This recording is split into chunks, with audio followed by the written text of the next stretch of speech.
sgwrs gyda chi, gyda ni, ddisgyblion Ysgol Cei Newydd. Heddiw, rydym yn mynd i drafod thema diddorol iawn, sef ysgol. I ddechrau, beth yw ysgol? Yn y Gymraeg, mae gan y gair ysgol ddau ystyr. Y cyntaf yw ysgol neu lader, sef dyfais ar gyfer dringo. Yr ail ystyr yw adeilad i ddysgu. Beth am sôn yn gyntaf am yr ysgol? Yr ydym yn ei ddefnyddio i ddringo. Pryd gafodd ysgol ei ddefnyddio gyntaf? Nid yw hyn yn glir, ond mae yna lun yn ogof y coren yn Sbaen yn dangos dau berson yn defnyddio ysgol i gasglu mêl. Cafodd y llun ei wneud tua 10,000 o flynyddoedd yn ôl. Pwy sydd wedi neu yn ddefnyddio ysgol? Roedd y Rhufeiniaid yn defnyddio ysgolion i ddringo waliau cestyll ar y mwyn ymysod arnydd. Roedd ysgolion yn cael ei defnyddio i adeiladau y pyramidiau yn yr Aifft. Pwy arall sy'n defnyddio ysgolion? Ffermwyr, y bad achub, gyforwyr, athletwyr, ac artistiaid. Beth fyddai Michelangelo wedi wneud heb ysgol? Efallai na fyddai Capel y Sistine yn Rhufain wedi cael beintio o gwbl heb ysgol. Dyma rai ffeithiau diddorol am ysgolion. Bob blwyddyn mae tua 900,000 o bobl yn cael dolir wrth ddringo ysgol. Mae ysgol Jacob yn llyfr Genesis yn y Beibl yn symbol o cysylltiad rhwng Duw a'r ddaear.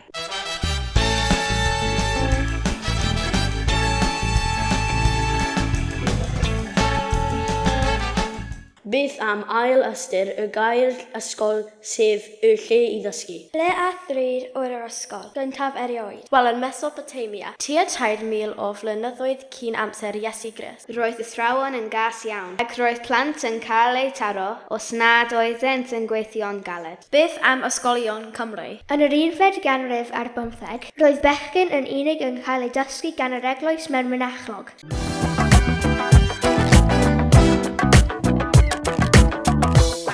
Mae brad y llyfrau gleision yn rhywbeth pwysig yn hanes ysgolion Cymru. Beth ddigwyddodd? Yn 1847, fe wnaeth 3 dyn o Loegr, sef Lincoln, Simmons a Vaughan Johnson, ddod i edrych y safonau ysgolion Cymru. Roedd yr adroddiad yn dweud bod safon addysg Cymru yn isel iawn a bod pobl Cymru yn ffrwnt ac yn ddigwylydd. Roedd llawer y bobl yn grac iawn. Erbyn 1854, roedd yr adroddiad yn cael ei adnabod fel brad y llyfrau gleision. Dechreuodd nifer o rieni ac athrawon credu mai dysgu Saesneg fyddai'r peth gorau. Dechreuodd ysgolion ddefnyddio'r Welsh Not. Beth oedd y Welsh Not? Dawn o bren, gyda yn arno, byddai'n cael ei basio o un disgybl i'r llall, ac ar ddiwedd y dydd, byddai'r disgybl oedd yn gwisgo'r pren yn cael ei gosbi gyda'r gansen. Dyma eiriau can yr ysgol gan Dafydd Iwan. Lessons history, lessons geography, lessons English, o hyd ac o hyd. Ac ambell i lesson yn Welsh chwarae teg, a mae Cymro bach oeddwn ni.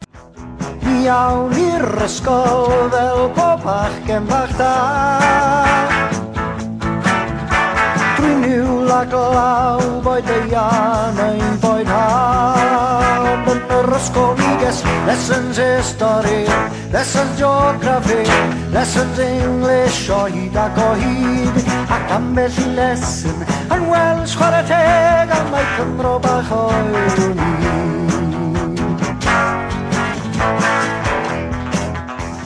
Mae hanes ysgol Pantglas yn Aberfan yn aros yn y cof am reswm Christian. Am 8:45 ar Hydref 22/1966, fe ddaeth y glo i lawr o'r mynydd a chifo dros yr ysgol. Bu farw 116 o blant, a 28 o oedolion, a ddiwrnod trist ofnadwy yn hanes Cymru. Mae nifer o ysgolion ac athrawon diddorol wedi bod mewn llyfrau a ffilmiau.